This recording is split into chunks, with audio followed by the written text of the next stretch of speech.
ആദിൽ എന്ന പേരുള്ള 29 വയസ്സുള്ള ഒരു യുവാവ്. അദ്ദേഹം ഒരു ബിസിനസ്സുകാരനാണ്.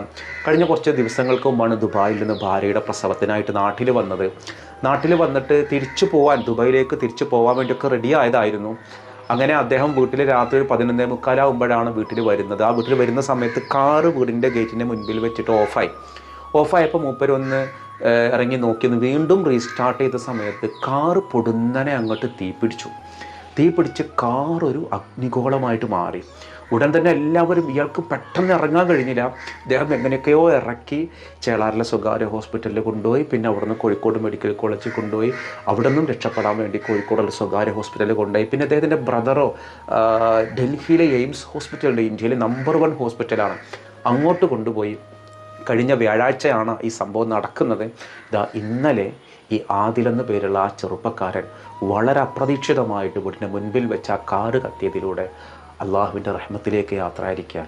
ഇന്നാ ലില്ലാഹി വ ഇന്നാ ഇലൈഹി റാജിഊൻ.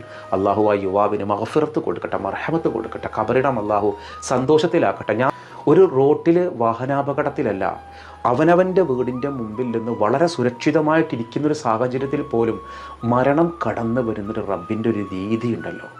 എന്തായാലും മനുഷ്യന്മാരുടെ അവസ്ഥ ഇത്രയേ ഉള്ളൂ. നമ്മളെല്ലാവരും ആ ഒരു യുവാവിന് വേണ്ടി ദുആ ചെയ്യുക. 2 മാസം പ്രായമുള്ള ഒരാൺകുഞ്ഞാണുള്ളത്, ഭാര്യ ഷംല. വലിയ ബിസിനസ്സുകാരനാണ്, ദുബായിൽ വലിയ ബിസിനസ് ഉണ്ട്. നാട്ടിൽ തന്നെ ചേളാരിയിലെ JDC ഹൈപ്പർ മാർട്ടിൻ്റെ ഉടമയുടെ മകനാണ് ഈ ഒരു ചേളാരി ചെനക്കലങ്ങാടിയിലുള്ള ആദിൽ. ഇപ്പോൾ നമ്മുടെ വീഡിയോ കാണുന്ന ഒരു പക്ഷേ ചേളാരി ഭാഗത്തൊക്കെയുള്ള ആളുകൾക്ക് ഈ കുടുംബത്തെക്കുറിച്ചൊക്കെ അറിയുന്ന ആളുകളുണ്ടാവാം. 16 ലക്ഷത്തിൻ്റെ രൂപയുടെ ഒരു കാറ്, വിലയുള്ളൊരു കാറ്, ഒരു വർഷം പഴക്കമുള്ള, ഒരു വർഷത്തിലധികം പഴക്കമുള്ള ഒരു കാറാണ്. പക്ഷേ ഈ കാറ് ഏതാണെന്ന് എനിക്ക് അറിഞ്ഞുകൂടാ, എനിക്ക് കാറിനെക്കുറിച്ച് വലിയ വിവരമൊന്നുമില്ല. പക്ഷേ ഒരു വർഷത്തിലധികം പഴക്കമുള്ളൊരു കാറാണ്, 16 ലക്ഷം രൂപ വില വരുന്നൊരു കാറാണ്. ഷോർട്ട് സർക്യൂട്ടാണ് ഈ ഒരു അപകടത്തിന് കാരണം എന്നുള്ളതാണ് ഞാൻ മനസ്സിലാക്കുന്നത്. ഒരു പക്ഷേ നമ്മുടെ വീഡിയോ കാണുന്ന ആളുകളൊക്കെ അറിഞ്ഞ ആളുകളായിരിക്കാം. എല്ലാവരും ആ ഒരു കുടുംബം, ഞാൻ ആ ഭാര്യ, കുഞ്ഞ്, ആ വാപ്പ, ഉമ്മ, സഹോദരങ്ങൾ, ഒരിക്കലും പ്രതീക്ഷിക്കാത്ത ഒരു അപകടങ്ങൾ, ഒരു പക്ഷേ കഴിഞ്ഞ ഒരാഴ്ചയായിട്ട് ജീവന് വേണ്ടി മല്ലിടുന്ന ഒരു സാഹചര്യമായിരിക്കും. അള്ളാഹു നമുക്കൊക്കെ പെട്ടെന്നനെയുള്ള അപകട മരണങ്ങളിൽ നിന്ന് നമ്മളെയും നമ്മുടെ പ്രിയപ്പെട്ടവരെയൊക്കെ പടച്ചോൻ കാത്തു രക്ഷിക്കട്ടെ. സാധാരണ ഒരു കവിതയുണ്ട്, വൽമൗത്തു അദിനാ മിൻ ഷിറാക്കി നഅലിഹി എന്ന് പറഞ്ഞിട്ട്. മരണം എന്ന് പറയുന്നത് നമ്മുടെ ചെരുപ്പിൻ്റെ വാറ് നമ്മുടെ ശരീരത്തോട് എത്രമാത്രം ചേർന്ന് നിൽക്കുന്നോ അതേപോലെ ചേർന്ന് നിൽക്കുന്നതാണ് മരണം എന്നുള്ളത്. നമ്മൾ നാളെ പ്രതീക്ഷയോടുകൂടി ജീവിക്കുക. നമുക്ക് നാളെ റെഡിയാക്കാം. പക്ഷേ ആ നാളെ എന്നുള്ളത് ഏത് നിമിഷം നമ്മുടെ വീടിൻ്റെ മുൻപിൽ വെച്ചിട്ടാണെങ്കിലും, അതൊരു വാഹനാപകടത്തിലൂടെ മരണപ്പെടാനാണെങ്കിൽ അല്ലാഹുവേ, നിന്നോടുള്ള പ്രാർത്ഥന അല്ലാതെ മറ്റൊന്നും നിസ്സഹായരായ നമ്മുടെ കയ്യിലില്ല.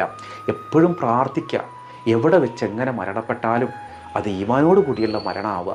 അതുകൊണ്ട് നമ്മൾ പരമാവധി നമ്മുടെ ലൈഫിൽ നമ്മൾ ആരോടെങ്കിലുമൊക്കെ പിണക്കുണ്ടെങ്കിൽ, ആരോടെങ്കിലുമൊക്കെ വിരോധം ഉണ്ടെങ്കിൽ, ഈ വീഡിയോ കാണുന്ന നല്ലവരായ സുഹൃത്തുക്കൾ, വിസാൽ മീഡിയ കാണുന്ന ഈ കുടുംബം, വാപ്പാനോട് നിങ്ങൾ പിണങ്ങരുത്, ഉമ്മാനോട് നിങ്ങൾ പിണങ്ങരുത്, സഹോദരങ്ങളോട് നിങ്ങൾ പിണങ്ങരുത് കേട്ടോ. അള്ളാഹിൻ്റെ റസൂലുള്ളാഹിൻ്റെ റഹ്മത്ത് നമ്മുടെ ഉള്ളിലുണ്ടാകുമ്പോഴാണ് നമ്മൾ റസൂലുള്ളാഹിൻ്റെ ഉമ്മത്താവുള്ളൂ. അതുകൊണ്ട് കഴിഞ്ഞ ദിവസം ഒരു മരണം കണ്ടില്ല, നമ്മൾ തിരുനാവായ ഭാഗത്ത് ഒരു കല്യാണം കഴിഞ്ഞിട്ട്, ജനുവരിയിൽ കല്യാണം കഴിഞ്ഞവരാണ്, കേക്ക് മുറിച്ചിട്ട്